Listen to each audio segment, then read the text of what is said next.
From Manipur was seen at a Gurudwara in Canada. This has raised red flags. We'll bring you the details. Also, a backstory on Canada's relationship with Hardeep Singh Nijjar, his run-ins with the law, and what Canada is trying to hide about his case. Meanwhile, the iPhone 15 is making headlines for all the wrong reasons. The new phone is overheating and breaking easily. We'll examine the claims. In China, a scientist says India's Chandrayaan did not land on the moon's south pole. In the US, Donald Trump missed another Republican Party debate and stole the limelight. The father of India's Green Revolution died today. We'll bring you his story. And a look at a new trend, rent a parent. What does it even mean? We'll tell you the headlines first. Nagorno-Karabakh will cease to exist from January 2024. The leader of the self-declared region says all state institutions will be dissolved starting next year. It was seized by Azerbaijan last week, leading to an exodus of the majority population of ethnic Armenians. Germany and Israel sign a missile shield deal and hail it as historic. Berlin will acquire the Israeli-made Arrow 3 hypersonic missile system. The deal is worth $3.5 billion. It is the largest deal in the history of Israel and its defense industry. Burkina Faso's military rulers say a coup bid has been foiled. 4 people have been arrested in the latest coup attempt. Earlier this month, 3 soldiers were charged with plotting against the junta. Burkina Faso has been under military rule since January 2022.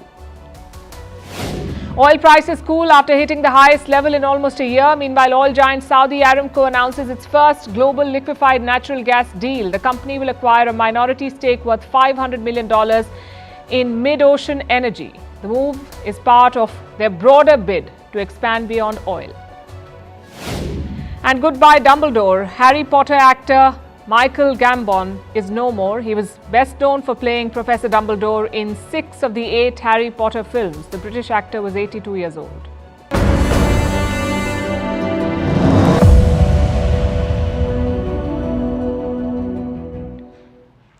The state of Manipur is back in the news. Violence has erupted once again, and the reason is the same as the last time. A crime from the past has surfaced online. Let me explain.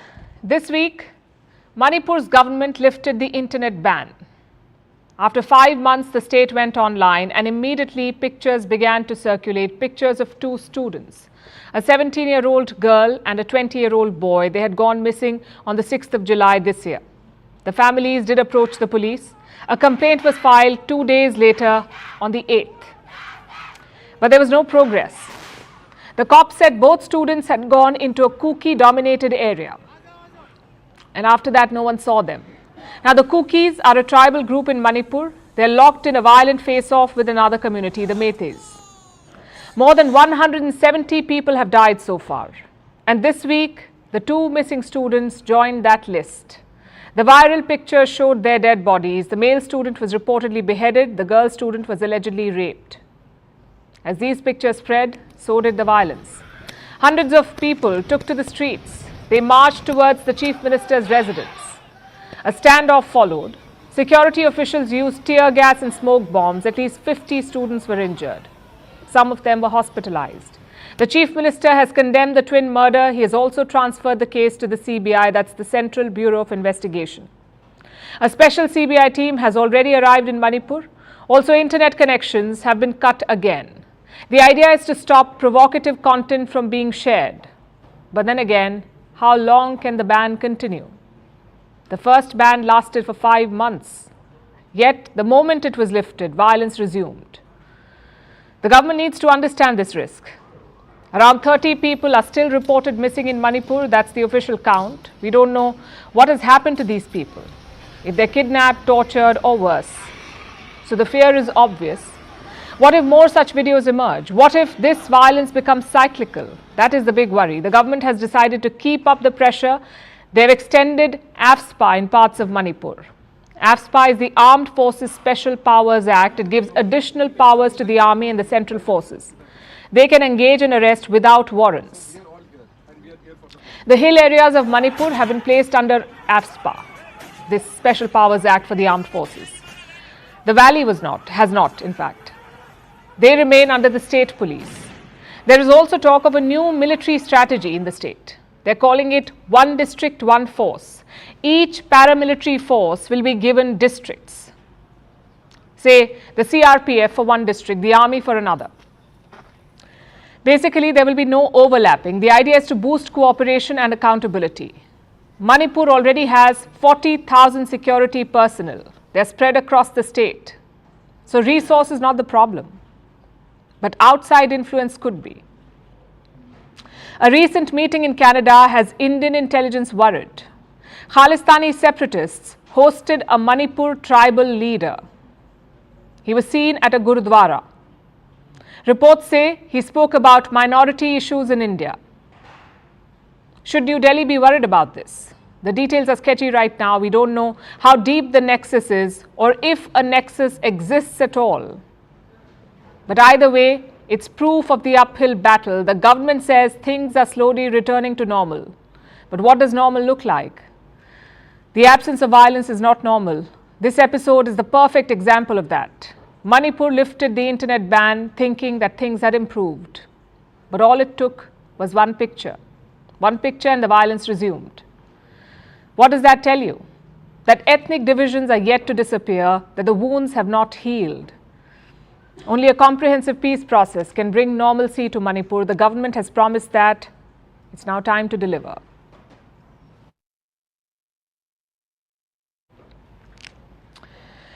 Trudeau versus India.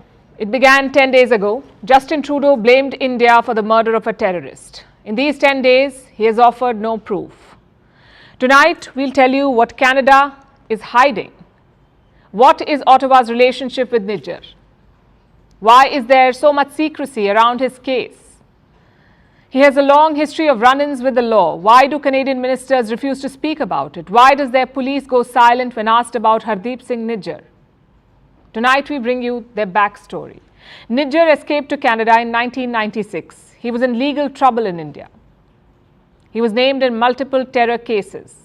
In the 80s and 90s, Nijjar was linked with a group called KCF, the Khalistani Commando Force, a terrorist organization pushing for a separate Sikh state. In 1995, they assassinated Biren Singh. He was the Chief Minister of Punjab. They killed him. Nijjar was not named in this case, but he was linked to the killers.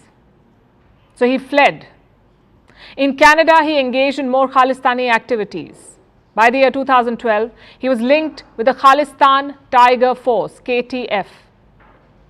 That's another banned terrorist group. It was founded by a man called Jagdar Singh Tara. He was behind the assassination of Biren Singh, this man. And Nijjar is said to have been his friend. Later, he went on to lead the group, the KTF.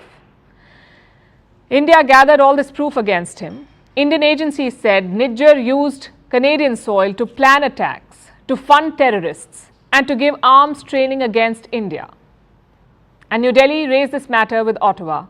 The issue blew up in the year 2016. That's when a report emerged. It revealed the full extent of Nijjar's terrorist activities. He had set up a camp in British Columbia to train a small group of Sikh youth. Nijjar was teaching them how to use guns, including AK-47s. India prepared a report and shared it with Canada. This report said, and I'm quoting, Nijjar has been imparting arms training to his group in Canada after the arrest of former KTF chief Jagdar Tara in Thailand by Interpol last year. He took Hardeep Singh and 3 more Sikh youths recently for AK-47 training in a range near Mission, where they were made to fire for 4 hours daily. This is the input that India gave to Canada, this report. Canadian lawmakers faced questions about it. Do you know what their response was? No comments. It did not matter who you asked. Everyone was tight-lipped in Canada, including Trudeau's ministers. Ralph Goodale was Canada's public safety minister then. He was asked about Nijjar. Listen to his response. I'm quoting again. Wherever there is a credible threat to the police and security authorities of Canada, respond appropriately in robust ways. Whatever action needs to be taken is to be taken. Evasive and non-committal. That's what he's being. What about the police? The Royal Canadian Mounted Police, or RCMP. They were asked about Nijjar, and here's what they said. Not in a position to speak to specific allegations, threats, or ongoing investigations. In other words, no comments. Even Canada's Justice Department refused to speak. They were asked about Nijjar's extradition, if they'd received any extradition requests for Nijjar. Response? No comment. We can neither confirm nor deny this. That's what they said, the judicial authorities. Nijjar too spoke about this case. He said that he is a Canadian citizen, just a plumber. There is nothing on his record, and he called the claims garbage. He also wrote to Justin Trudeau, the Prime Minister, pleading innocence. It was all very shady, and it was about to get worse. In April 2018, Nijjar had another run-in with the law. He was taken into custody. The Canadian law enforcement detained him for 24 hours. It's not clear on what grounds. The police refused to speak. All they said was no charges had been filed. Guess who was Nijjar's lawyer in this case? Gurpatwant Singh Pannu, another Khalistani terrorist, member of Sikhs for Justice. It's also a banned outfit. He regularly features in videos spewing hate about India and issuing threats against Indian leaders. Last week, Indian investigators seized his properties in Punjab. So Pannu was Nijjar's lawyer, which is not strange at all. Two Khalistanis helping each other. But the studied silence of Canada is very strange. The secrecy around the whole affair. The allegations against Nijjar, the extradition request in 2016, the detention in 2018, ask them anything about any of these things and you will hit a wall. So I repeat the question, what are they trying to hide? We went through all of their statements from 2016 to 2018. They do not deny anything, they just refuse to comment. So we wrote to the Canadian police ourselves asking about Nijjar's detention. They replied, but they did not answer our question. The same authorities are now probing Nijjar's death, and again, secrecy prevails.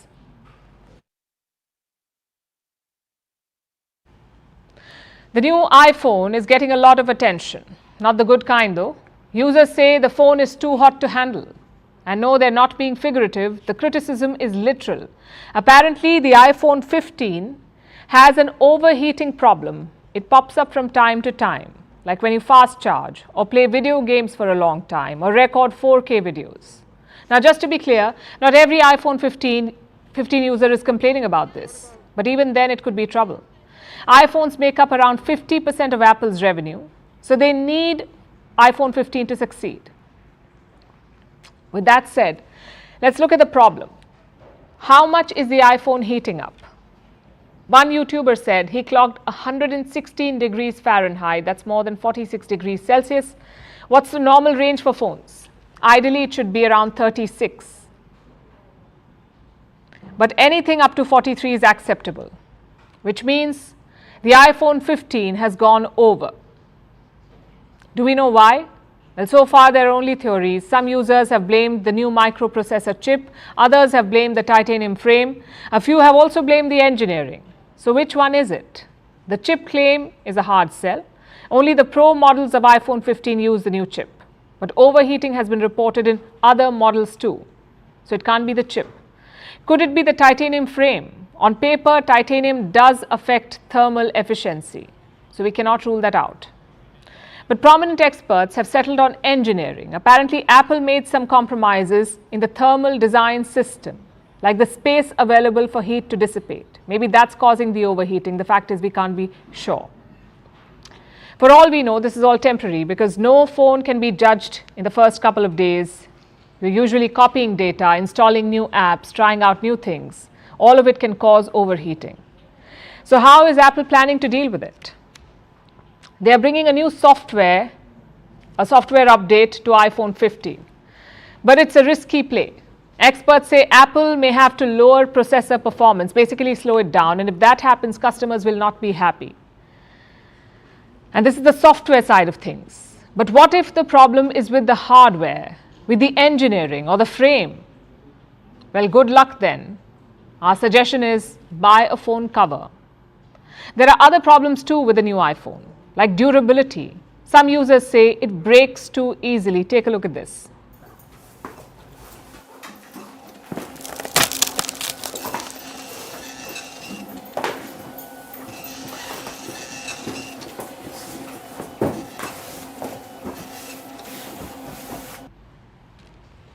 Just a reminder, That phone is worth more than $1,000, but look how easily it broke. All it took was a hard press. Could this be because of the titanium frame? You see, models before iPhone 15 do not use titanium. They use stainless steel. Apple changed it for durability. Titanium is supposed to be lighter and stronger than stainless steel, but clearly it's not working. Some users conducted drop tests on iPhone 15 and 14. They said the older model did better. The 15 was completely unusable after a couple of drops. Another issue is fingerprints. Again, blame titanium for that. Dirt and blemishes are more common on this model. They stay on longer as well. Apple also says the color could change. And this is interesting. Your fingers have oil in them.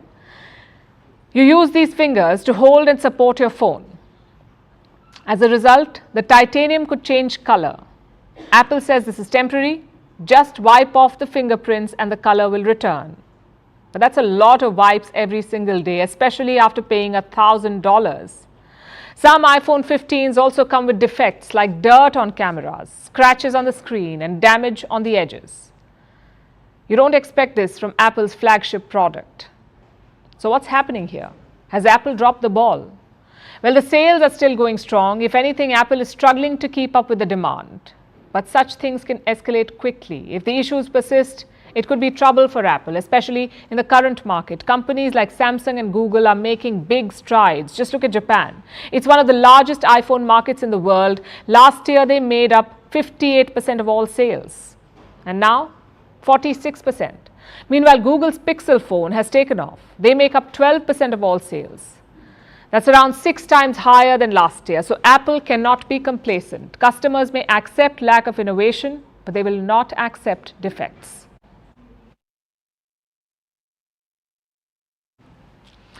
Now let's talk about China. Yesterday, there was an important meeting in Beijing. China's top decision-making body met. It's called the Politburo. Xi Jinping was there. China's Defense Minister Li Shangfu was expected to show up too. But he did not, because he's still missing. In fact, Li has been missing since August this year. Almost a month, no sign of him. China has not bothered to address this, let alone explain the disappearance. And just like the last time, Li's absence is fueling rumors. There is growing scrutiny. The PLA could be going through a purge. Again, no official confirmation, but reports say the Chinese army is facing a crackdown. China's military is controlled by a special body. It's called the Central Military Commission, or CMC. This is the apex decision-making body, the top decision-making body in China. Xi Jinping chairs it himself. Now, some cadres of the CMC are under investigation. This is also according to reports. We cannot confirm this. But here's what we can. Something is amiss. PLA's officials have received instructions. They've been asked to, quote-unquote, purify their social circle. What does that mean? It means be careful about who you associate with. That's what military officials have been advised in China. In fact, I have a quote from the PLA Daily. It's the military's news website. This is what it says. The most effective way to stay away from dangers and temptations is to conduct physical isolation. Now, this report further says that some leaders have been removed because they, and I'm quoting, socialized with the wrong people. Leaders have been removed because they socialized with the wrong people. Are they talking about the defense minister of China here? There is a strong possibility they are, because Li Shangfu is not your average general. He was handpicked by Xi Jinping, just like Qin Gang, the foreign minister who went missing. He was subsequently sacked. Now, Qin Gang was a loyalist too, a trusted aide who worked by Xi Jinping's side. He rose through the ranks quite swiftly, and his downfall was even faster. It is believed that Qin was punished for an affair. What about Li Shangfu, the defense minister? He is under investigation for corruption. Before becoming defense minister, he led military procurement in China from 2017 to 2022, and now his stint is under scrutiny. So there is a shake-up, especially in the PLA, but it has not moderated their aggression against neighbors. In fact, they're doubling down in the South China Sea. Chinese soldiers are pressing their claims. There is a navigation warning. Beijing wants to start fresh military exercises. It is asking other ships to stay away. In recent months, tensions have escalated. China has been locking horns with the Philippines. This is over the Scarborough Shoal. Again, this is in the South China Sea. Both Beijing and Manila claim it, but China seized the shoal in 2012. It installed a floating barrier here. This was to block ships from the Philippines. This week, Manila dismantled the barrier and Beijing responded with a threat. The so-called statement by the Philippine side is entirely self-serving. China firmly upholds the sovereignty and maritime rights and interests of the Hwanggang Island. We advise the Philippine side to refrain from making provocations or seeking trouble. What about China's own provocations? From the Himalayas to the high seas and now the internet, Chinese hackers have breached the US State Department. They've targeted emails of diplomats and they've managed to steal thousands of emails. We have some numbers. At least 10 email accounts were targeted and some 60,000 emails were stolen. We don't have names of the victims, but we can tell you that these emails belong to the State Department's officials. 9 of them worked on East Asia and the Pacific, and 1 of them worked on Europe. And this breach was first reported in the month of July. Back then, the extent of the damage was not clear, but now the US has a better understanding. The breach compromised sensitive information, they say. The Chinese hackers stole a whole lot of data, travel itineraries, diplomatic deliberations, even social security numbers. What's a social security number? It's like an Aadhaar number in India, a 9-digit unique number that enables personal identification of individuals. Chinese hackers stole all of this.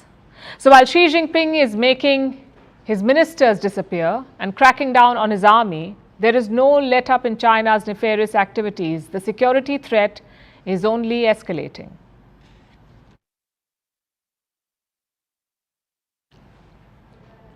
So China's cabinet is looking a bit shaky, but their propaganda machine seems absolutely fine. Their latest target is India's moon landing. Last month, Chandrayaan-3 of India landed on the lunar south pole. We saw it, you saw it, chances are the whole world saw it. But China says not so fast. A top Chinese scientist is disputing India's claim. His name is Ouyang Ziyuan. He's considered to be the father of China's lunar program. So he's one of the best that they have. And what is he saying? That India did not land on the South Pole. In fact, let me quote his statement. The landing site of Chandrayaan-3 is not at the lunar South Pole, not in the lunar South Pole region, nor is it near the lunar South Pole region. Then where is it? Now this could get complicated. So listen closely. Like the Earth, the Moon also has latitudes. These are imaginary horizontal lines that run across the surface. These lines help in marking locations. The equator, for example, is a latitude. It represents 0 degrees. The equator is 0 degrees. Up north and south, you have the poles. These are 90 degrees. Now let's apply this to the Moon as well. Where did India's Chandrayaan land? At 69 degrees south latitude. The Chinese scientist says this is not the South Pole region. Then what is? According to him, the polar region is much narrower, between 88.5 and 90 degrees. So that's further south. Now, does this argument make sense? Well, it's a highly technical argument, also a political one. Did any other space agency talk about this latitude stuff? They did not. The NASA chief said India landed on the lunar South Pole. So did the European Space Agency. Then why is China playing spoilsport? Here on Earth, 69 degrees is considered as polar region. But on the Moon, it's different. Why is that? Because the Earth is more tilted than the Moon. So the polar region is narrow. At least that's what the Chinese scientist says. Like I said, it's all very technical. But the fact is, India landed where no other country did, near the South Pole, and China's disagreement is not scientific, it is political. India hit the target first. So now China is shifting the goalpost. It's pretty childish, to be honest. But then again, it's classic China. We told you about their racist meltdown yesterday. Made in India iPhones made the Chinese insecure. So you can imagine what the moon landing did to them. With Chandrayaan-3, India had 3 active spacecraft around the moon: the propulsion module, the lander, and the orbiter from Chandrayaan-2. The second Chandrayaan mission failed, but the orbiter is still working. Compare that to China, they have just one active spacecraft around the moon. Beijing would not have liked that. Equally important was the timing. Chandrayaan-3 landed during the BRICS summit. Prime Minister Modi and President Xi were in Johannesburg.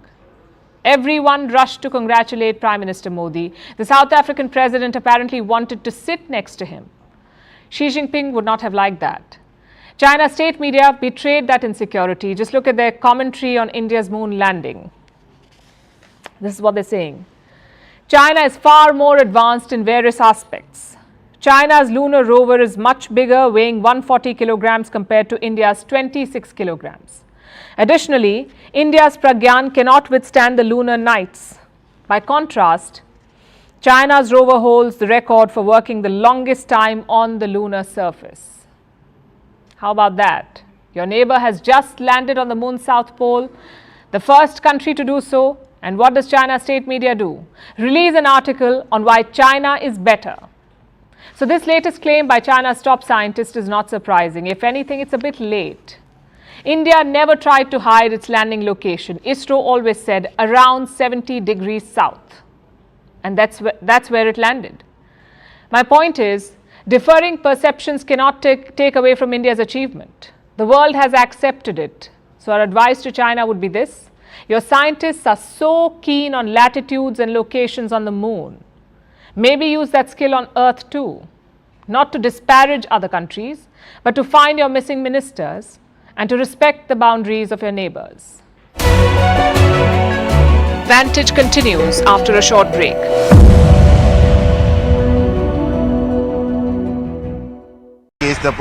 The Punjabi film industry and the Punjabi music industry. Now the people who are controlling this are actually sitting outside in Canada and in parts of Europe and North America as well. So the money that is taken from here is sent to them through the Hawala channels, and that money is returned back to India by the way of Pakistan, in which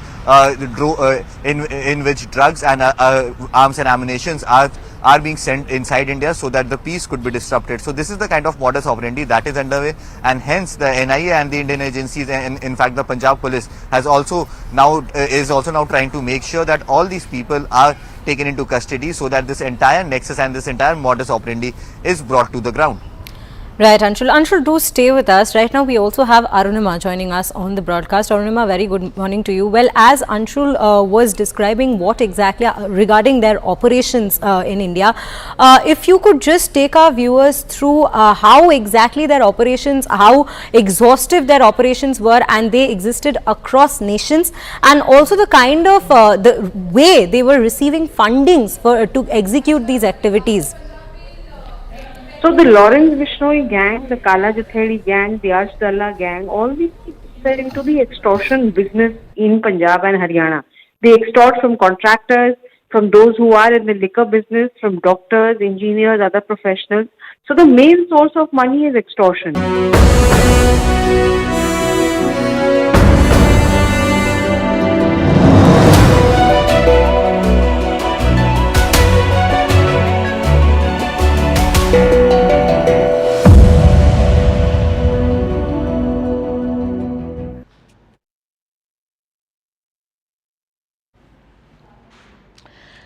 The Ronald Reagan Presidential Library. It's an iconic site in California, a must visit for any tourist heading there. Every 4 years, it hosts the Republican presidential primary debate. It's what many call the Super Bowl of Republican debates. For Republicans, it's a rite of passage. It's here that they have to convince their party that they can win the White House. Since 1984, this debate has been a yardstick for the US. It's how Republicans measure their candidates. But this time, the picture was a little different. 6 men and 1 woman took the stage in California. They flashed broad smiles. They waved to the audience. They bickered and spoke over each other. But the spotlight was not on them. It was on Donald Trump, the former president, who decided to skip the debates. Instead, he was in Michigan rallying auto workers. It's all over television, this speech. You know, we're competing with the job candidates. They're all running for a job. No, they're all job candidates. They want to be in the, they'll do anything. Secretary of something. That's Donald Trump for you. He doesn't even care about the debate. He skipped the first one, his ratings did not fall. He skipped the second one. It's unlikely that his lead will change. Trump thinks he's so far ahead in the race that he doesn't need to debate. So he's skipping the debates. But what about his fellow Republicans? They know what they're up against and they will need to do something significant to catch up, which is why this time the attacks got more personal. They did bicker among each other, but they also came together to target Trump. You're not here tonight because you're afraid of being on the stage and defending your record. You're ducking these things. And let me tell you what's going to happen. You keep doing that, no one up here is going to call you Donald Trump anymore. We're going to call you Donald Duck. And you know who else is missing in action? Donald Trump is missing in action. He should be on this stage tonight. He owes it to you to defend his record where they added $7.8 trillion to the debt. That set the stage for the inflation that we have. Some pot shots there. But it is really hard to level a blow on a candidate that is 3,000 kilometers away. So let's look at the winners and the losers of this debate. The biggest loser this time was Vivek Ramaswamy. He did remarkably well in the last debate. You could love him or hate him, but you could not ignore him then. But this time, Ramaswamy was lackluster at best. He did say some controversial things, but most of it did not land. Plus, his rivals made him the punching bag. They attacked everything from his business to his policy ideas. Well, first, let me say I'm glad Vivek pulled out of his business deal in 2018 in China. That must have been about the time you decided to start voting in presidential elections. So we're nice to have you participating in elections. So Ramaswamy did not do so well, which brings us to the winners. There were two of them. One was Ron DeSantis. He did terribly in the first debate, but this time he seemed fierce and confident. And he started off by attacking Trump. The former president, he's missing in action tonight. He's had a lot to say about that. He should be here explaining his comments to try to say that pro-life protections are somehow a terrible thing. I want him to look into the eyes and tell people who've been fighting this fight for a long time. So Ron DeSantis did well, but the biggest winner was not even present there. The biggest winner of this debate was Donald Trump. He is leading by 40 points right now. Both Ron DeSantis and Vivek Ramaswamy are nowhere near him. So even those blows on stage are not affecting him. You can call him Donald Duck, but it doesn't affect his lead. It doesn't change the fact that Republicans are rallying behind Trump. A recent survey asked Republicans who was the best U.S. president in the last 40 years. 41% of them chose Ronald Reagan, 37% said Donald Trump. Neither of them were at the two-hour debate here, but both of them shaped it. The Republican Party was once seen as Reagan's party. 30 years later, the GOP has become Trump's party. He writes the rules for it now.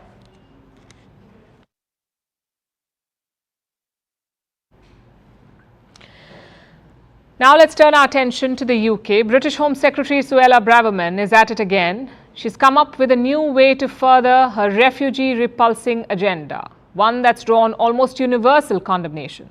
Braverman's latest gaffe took place in Washington instead of Westminster. On Monday, she gave a speech there, a speech on how to stop asylum seekers. Her actual attempts to stop refugees to the UK have failed miserably. So she proposed a novel solution. Just change the definition of refugee. Talk about shifting goalposts. According to Braverman, any woman or person from the LGBTQ community can claim asylum. They can just apply by saying they fear persecution. She says that needs to change, that the entire definition of refugee needs an overhaul. Her arguments were devoid of compassion and context, and they've drawn flack from across the board. Here's a report. Suella Braverman, the British Home Secretary of Indian origin, a child of migrants whose mission is to keep migrants out of the British Isles. Braverman's days seem to be filled with obsessing about small boats. She also once claimed she dreams about packing off refugees to Rwanda. And it seems she's all consumed by the problem of migration.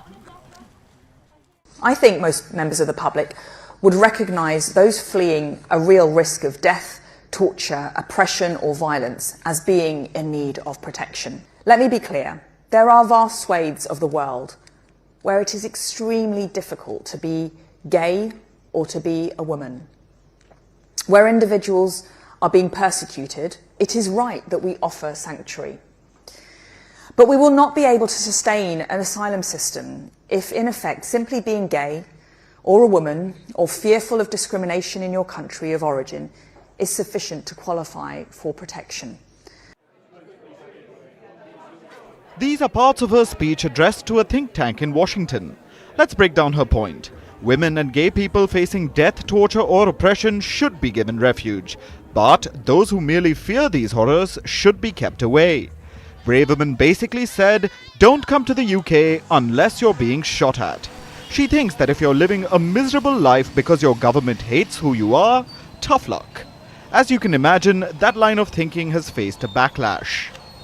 The UN's refugee agency has rebuked her, and many have questioned her lack of compassion. But Braverman is standing by her statement. She has also offered her solution. The extent to which the global asylum framework enables the obscuring of these categories creates huge incentives for illegal migration. This legal framework is rooted in the 1951 UN Refugee Convention. It was created to help resettle people fleeing persecution following the horrors of World War II and the Holocaust, and was, initially at least, centred around Europe. It is therefore incumbent upon politicians and thought leaders to ask whether the Refugee Convention and the way it has come to be interpreted through our courts is fit for our modern age or in need of reform. Braverman said refugee laws are based on the 1951 UN Convention. She says it needs to be updated. Technically, it was updated in 1967. That was to include non-European refugees. But that's not the kind of update she wants. Instead of it becoming more humanitarian, Braverman wants the world to become more unforgiving. Braverman's own parents migrated to the UK. Her father is of Goan origin. His family was settled in Kenya, a former British colony. Braverman's mother is from Mauritius, another place with a lot of Indian origin citizens. Both Braverman's parents came to the UK in the 1960s. They were fleeing turmoil in former European colonies. That the UK allowed them in was a rare act of grace by a colonizer. And Braverman's family made the most of it. Her mother was a nurse who eventually became a politician, and Suella Braverman has followed those footsteps. It's a great success story, and it was only possible because her family sought refuge in the UK and received it. So, considering her own family history, it's quite hypocritical for Braverman to deny that same opportunity to others. She says people migrating for economic reasons shouldn't be allowed, that people facing discrimination should also be stopped. It seems she'll only accept those who are fleeing death, no one else. But look at why migrants are fleeing in the first place. Countries like the UK spent centuries colonizing and impoverishing nations. In recent years, the West has conducted wars around the world. Innocent people get affected. Their lives get upturned. Some can't recover even after the Western forces leave. In this case, isn't it the West's responsibility to try and make up for the devastation they've caused? Braverman doesn't seem to think so. Her rhetoric shows just how far the UK has drifted from reason and responsibility, and how she has forgotten the opportunities her own family received.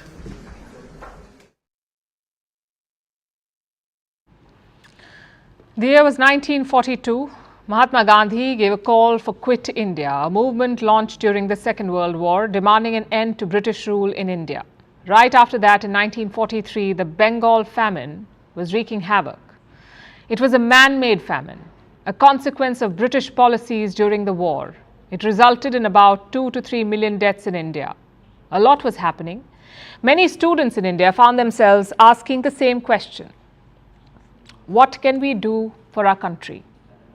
Among them was a young man, M.S. Swaminathan. He belonged to the Indian state of Tamil Nadu. His father was a doctor. Swaminathan wanted to follow in his father's footsteps, but after the famine, he gave up the plan. Instead, he began studying agriculture and went on to become a legendary scientist, a world-renowned agronomist. He is hailed as the father of India's Green Revolution. It completely changed India's agricultural landscape. Today, he took his last breath. He died at the age of 98. While the entire country grieves his death, we must also celebrate him. Though he was known to be soft-spoken, Swaminathan could be persistent.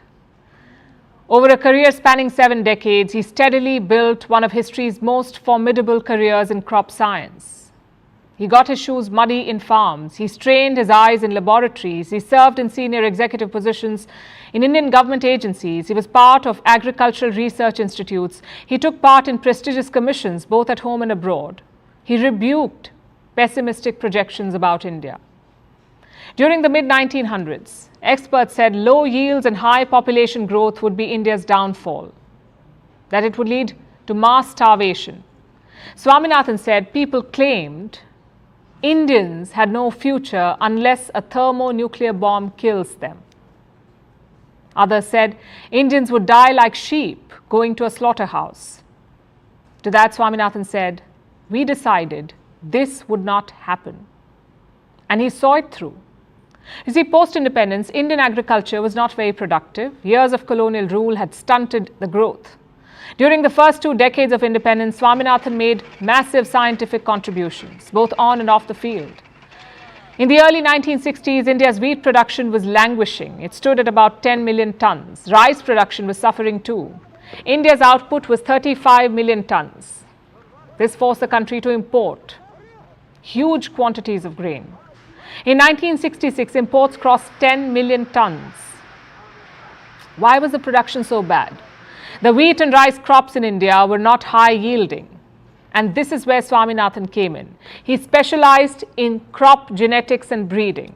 He worked on improving the variety of crop, and it had a wide impact.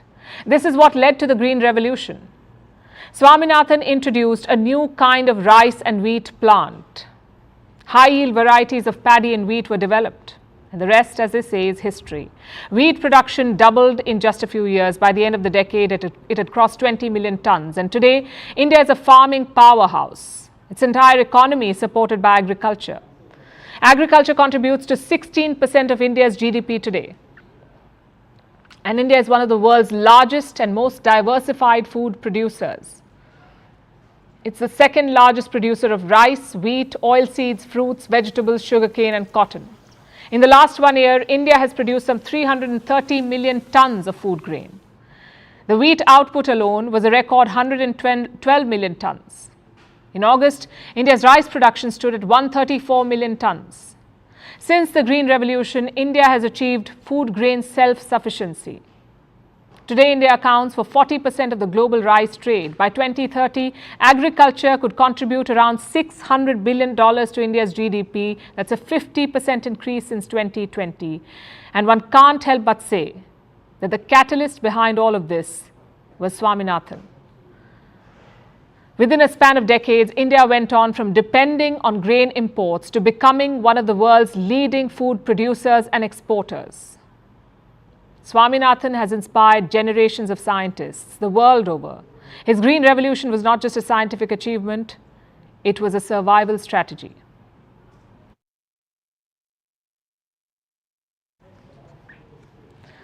Much like a mother's infinite love, capitalism is a gift that keeps on giving. And this time, it's offering a mother's care and attention quite literally. I'm talking about outsourcing parenting. It's the new trend, rent a parent.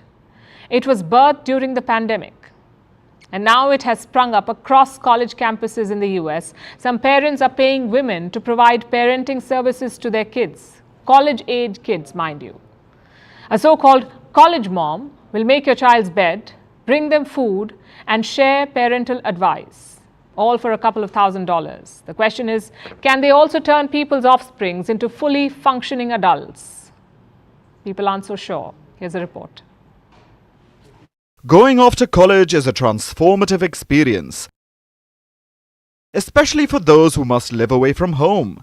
Adulting is thrust upon you. Suddenly, you're eating nothing but instant noodles. All your white clothes are magically turning pink.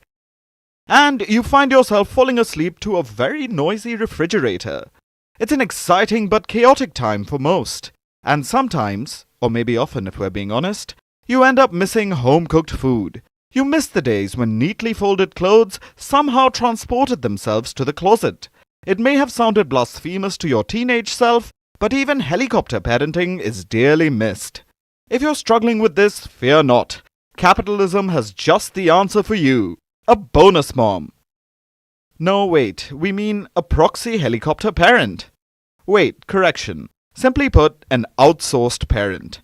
Don't worry, this isn't a sales pitch. We're simply trying to keep up with Gen Z. Now, if only that could be outsourced. But coming back to the story. Parents are paying people, well, who are we kidding? They're paying women to provide parenting service to their college-going children. Yes, parenting service to fully grown adults.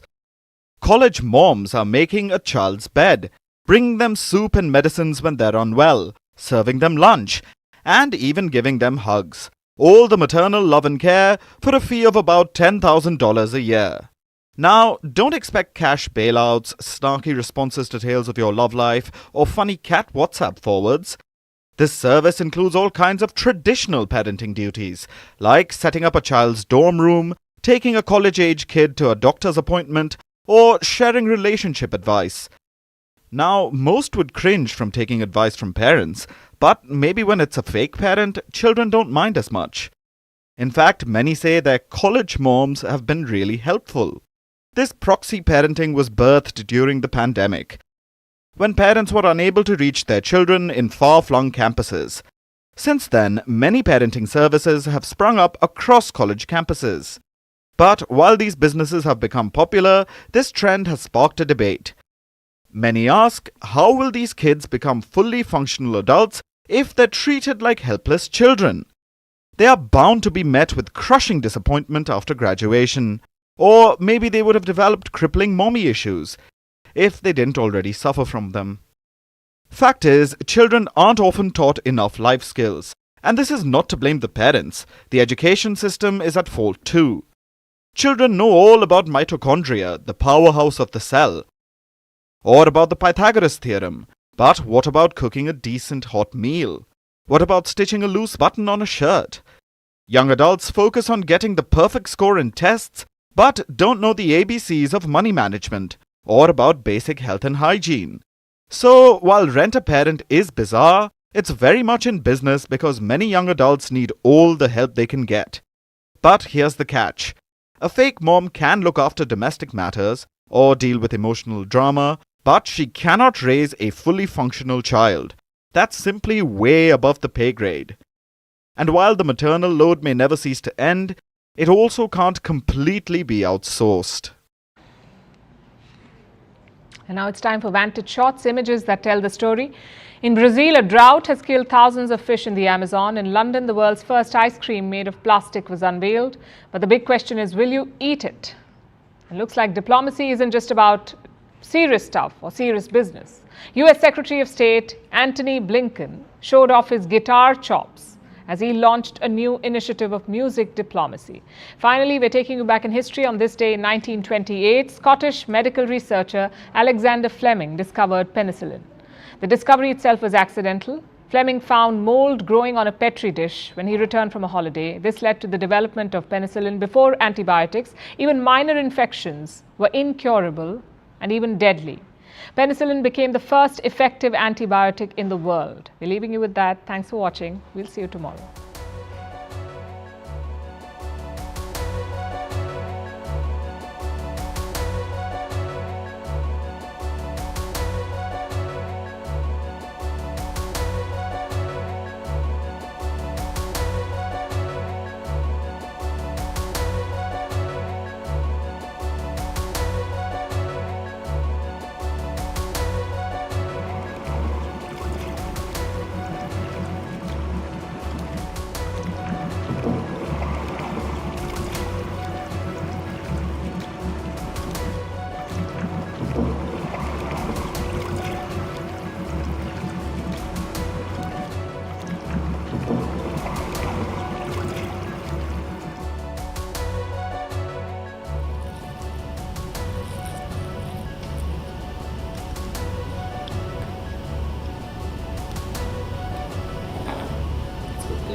muddy waters.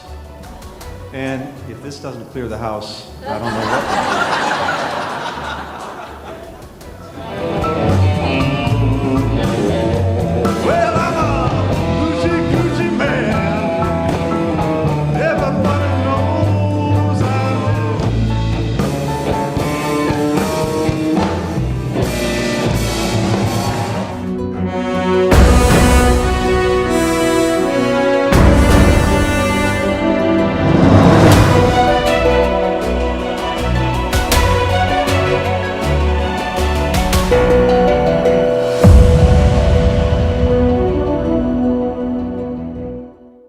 In the drugs business, illegally selling drugs in Punjab. The source of that drug is Pakistan, is what investigators have found out. In recent times, we have seen drones dropping narcotics consignment. So when you sell those drugs in the market, that becomes a source of income as well. In return for these drug consignment and sophisticated weapons, you carry out targeted killings on behalf of Khalistani elements, and that's why you've seen killing of RSS Shiv Sena members, killing of Dera Sachastra members. Some Nirankari Sikhs have also been targeted. So that is the way the nexus between organized crime and terrorism operates. This money is then, sent to at least two people have been named by the NIA in its charge sheet. One, Manish Bhandari in Thailand, runs a resort. Evidence has been found that he has often harbored these gangsters, routed their hawala money to Thailand. And there's also evidence that the money goes back to Canada and gets invested in yachts, in expensive movies, and also in the Canadian Premier League. So that's the route that the money is taking from Punjab all the way to Canada, and then from Canada back into Punjab. It's a circuitous route that is being taken through Hawala, where both the organized crime network and the Khalistani extremists are involved, are hand in glove. Right, Arunima. Arunima and Anshul, thank you very much for bringing us all those details, and we will keep a close watch on this NIA crackdown, exhaustive crackdown that is ongoing right now. NIA crackdown on the K-Nexus that is ongoing, and right now what we are learning is the ISI behind the Nijjar murder. This is a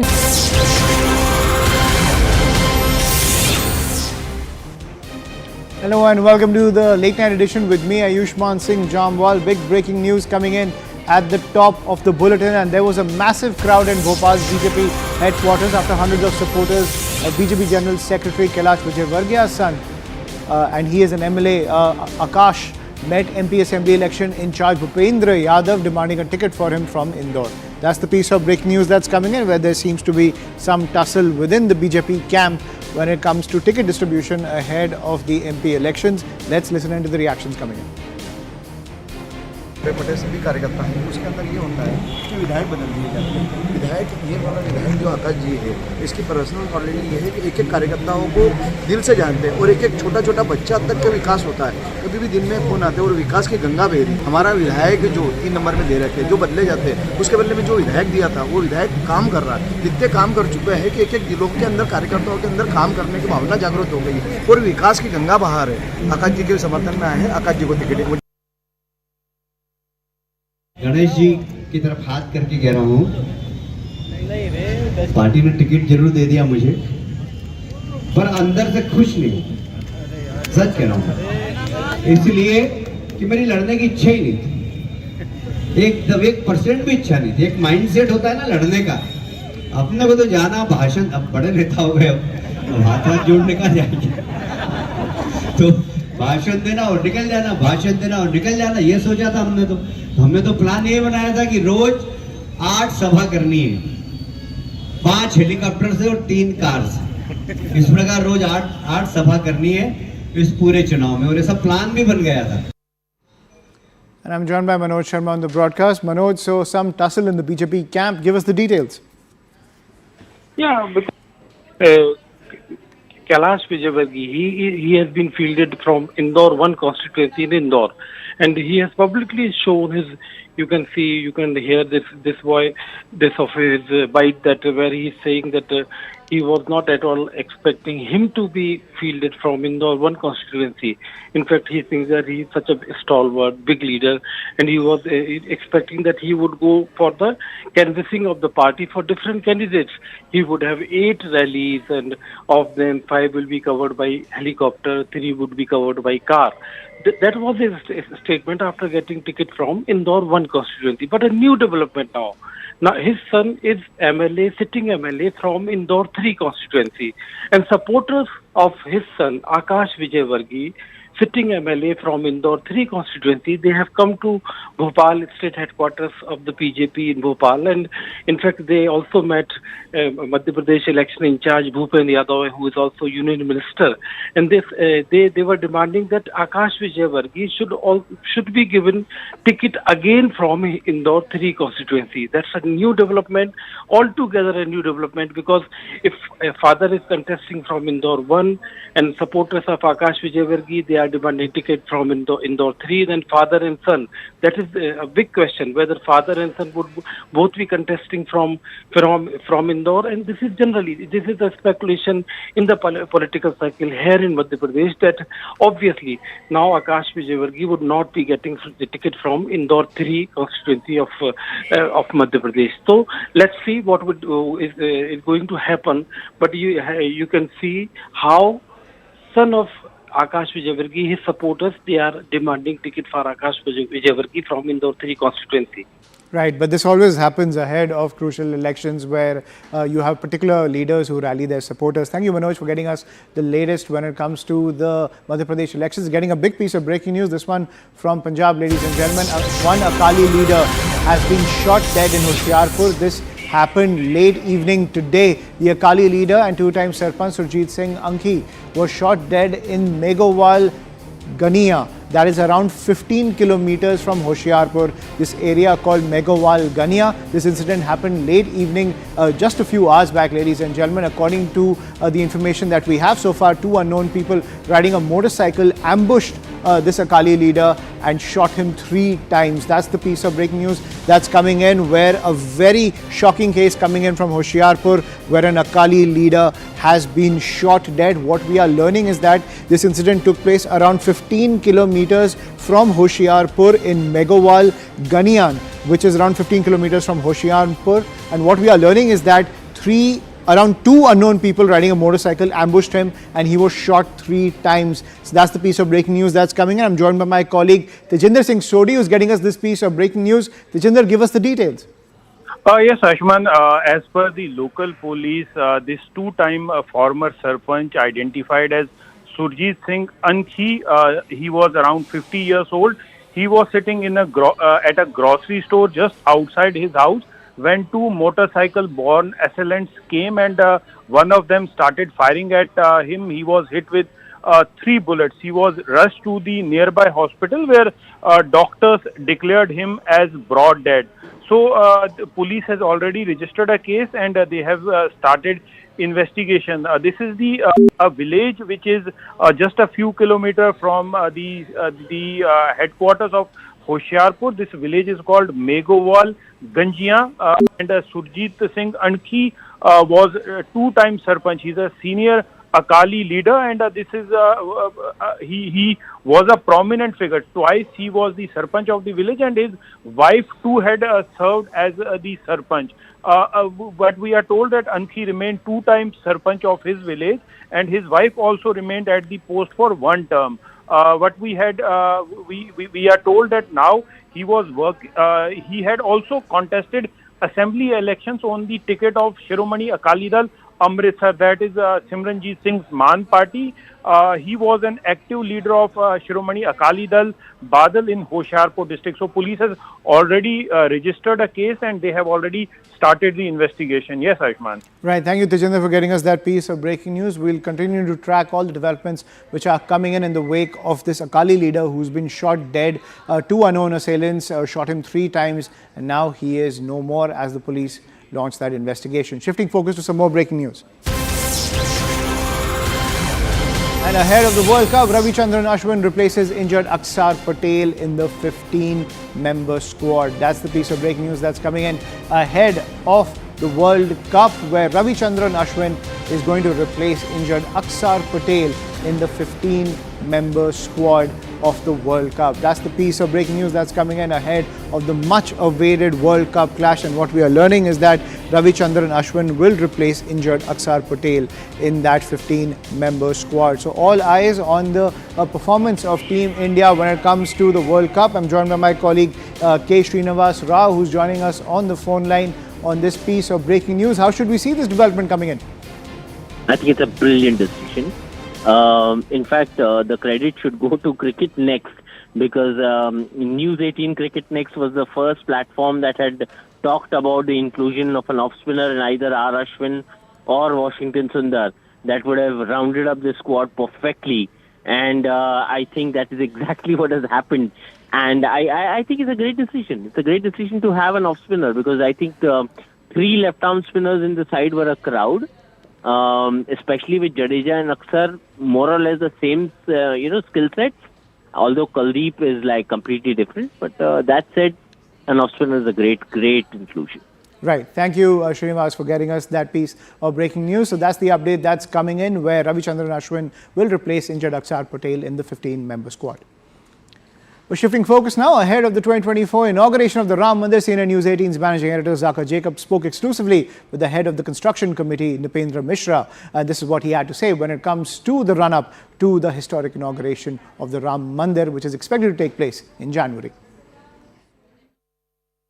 First things first, you've had many profiles in your life, many jobs you've done before as secretary to the government, as TRAI chairperson, but the chairperson of the Sri Ram Janmabhoomi Tirtha Kshetra Trust.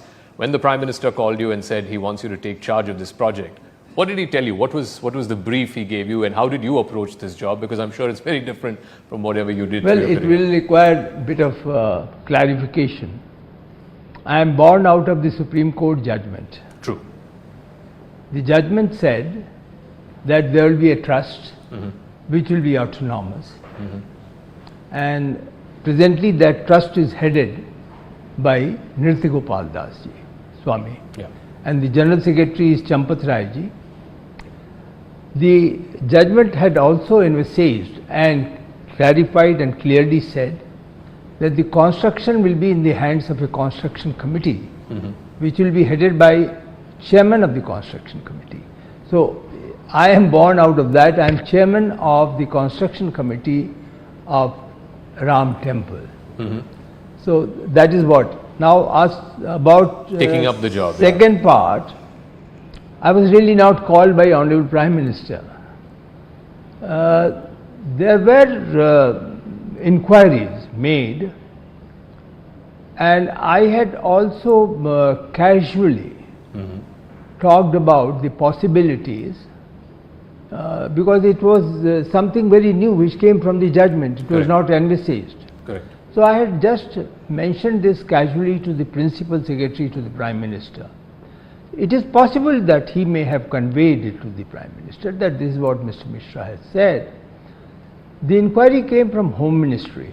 Okay. Because they were responsible for the final drafting of the trust, the document which got registered. And they wanted to know if I would like to, and in the event if I am willing to accept that job, then they were keen that the draft of the trust deed must be seen by me. So all that happened before the registration took place. Okay. So tell us a little bit more. Everybody knows that the inauguration of the temple will happen in January 2024. The Prime Minister will be attending. I know you can't give us confirmed dates, but what is the window that we are looking at? We are talking actually not of inauguration. It is the understanding for bhakts and devotees and everybody that you provide pran pratishtha, consecration. Yeah. And that is in the idol. Let me just first explain to you that what this idol is. You see, there was already a deity which exists of Ram Lala, and that deity has been recognized as a petitioner in the judgment of the Supreme Court. So that is one which will be installed in the sanctum sanctorum. Okay.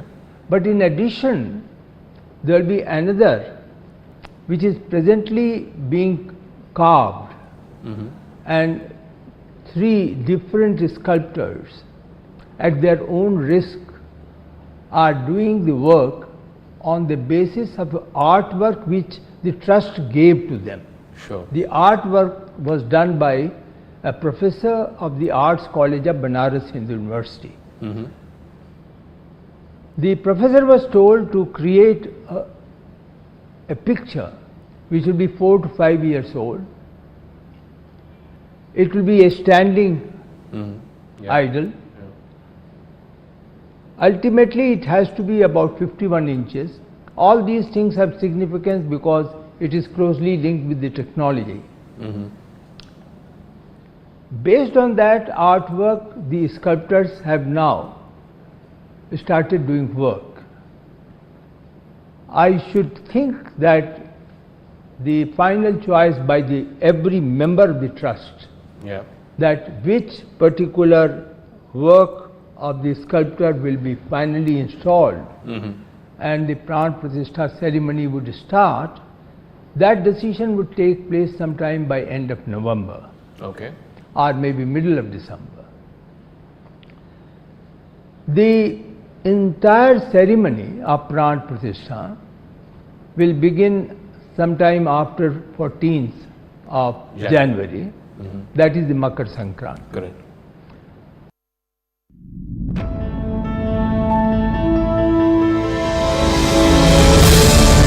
Justin Trudeau made a miscalculation in the manner in which he publicly accused India of Nijjar's killing. Why go public with these very, very serious allegations? The Ukrainian community in Canada, which is quite sizable, has also been asking the Trudeau government to expel Russian diplomat. Not one has been expelled. In Canada, are politicians across the aisle responsible for trying to broad brush or perhaps cover up for these extremist entities? How is it that people with red corner notices, criminal records, wanted across the world and also highlighted by the Interpol, get Canadian citizenship and entry into Canadian soil?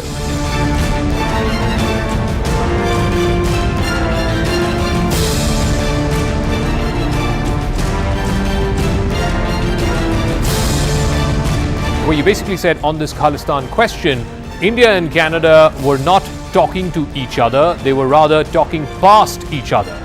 Or when the Indian government did want to talk, or the Indian foreign minister did want to talk, I often felt that we either didn't want to listen or we didn't have time to listen.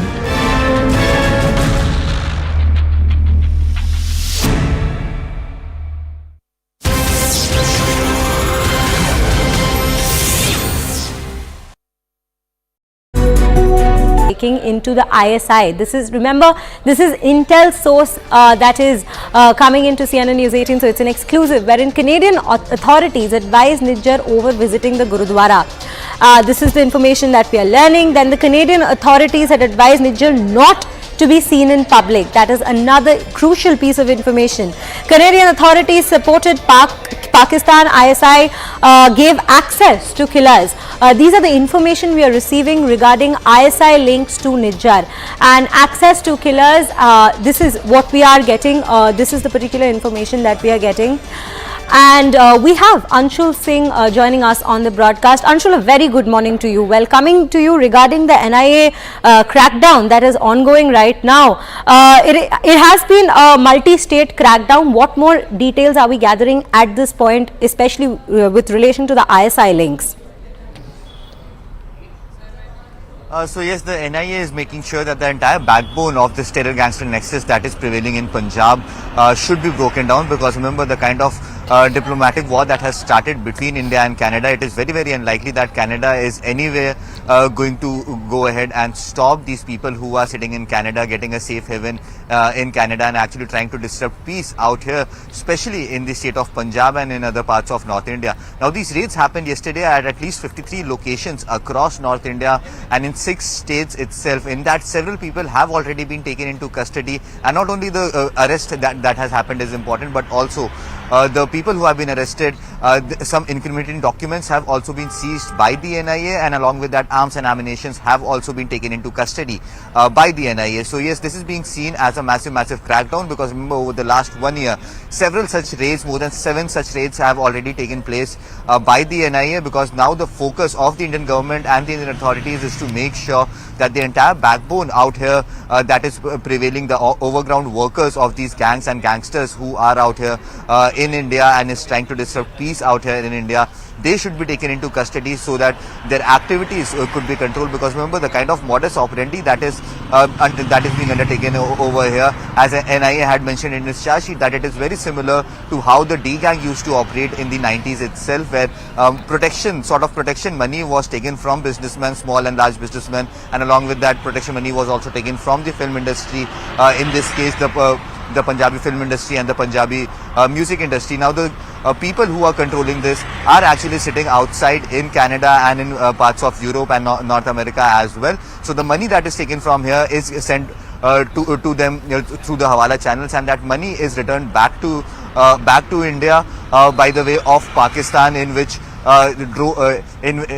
drugs and arms and ammunitions are being sent inside India so that the peace could be disrupted. So this is the kind of modus operandi that is underway, and hence the NIA and the Indian agencies, and in fact the Punjab police is also now trying to make sure that all these people are taken into custody so that this entire nexus and this entire modus operandi is brought to the ground.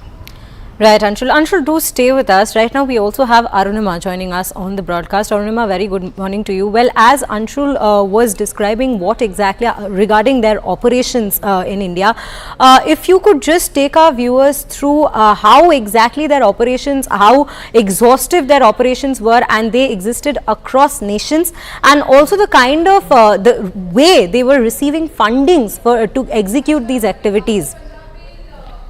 So the Lawrence Vishnoi gang, the Kala Jathedi gang, the Ashdalla gang, all these people are into the extortion business in Punjab and Haryana. They extort from contractors, from those who are in the liquor business, from doctors, engineers, other professionals.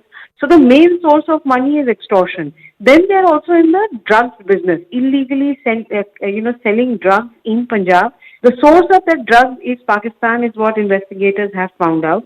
In recent times, we have seen drones dropping narcotics consignment. So when you sell those drugs in the market, that becomes a source of income as well. In return for these drug consignment and sophisticated weapons, you carry out targeted killings on behalf of Khalistani elements, and that's why you've seen killing of RSS Shiv Sena members, killing of Dera Sachastra members. Some Nirankari Sikhs have also been targeted. So that is the way the nexus between organized crime and terrorism operates. This money is then, sent to at least 2 people have been named by the NIA in its charge sheet. One, Manish Bhandari in Thailand, runs a resort. Evidence has been found that he has often harbored these gangsters, routed their Hawala money to Thailand. And there's also evidence that the money goes back to Canada and gets invested in yachts, in expensive movies, and also in the Canadian Premier League. So that's the route that the money is taking from Punjab all the way to Canada, and then from Canada back into Punjab. It's a circuitous route that is being taken through Hawala, where both the organized crime network and the Khalistani extremists are involved, are hand in glove. Right, Arunima. Arunima and Anshul, thank you very much for bringing us all those details, and we will keep a close watch on this NIA crackdown, exhaustive crackdown that is ongoing right now. NIA crackdown on the K-Nexus that is ongoing, and right now what we are learning is the ISI behind the Nijjar murder. This is a deep dive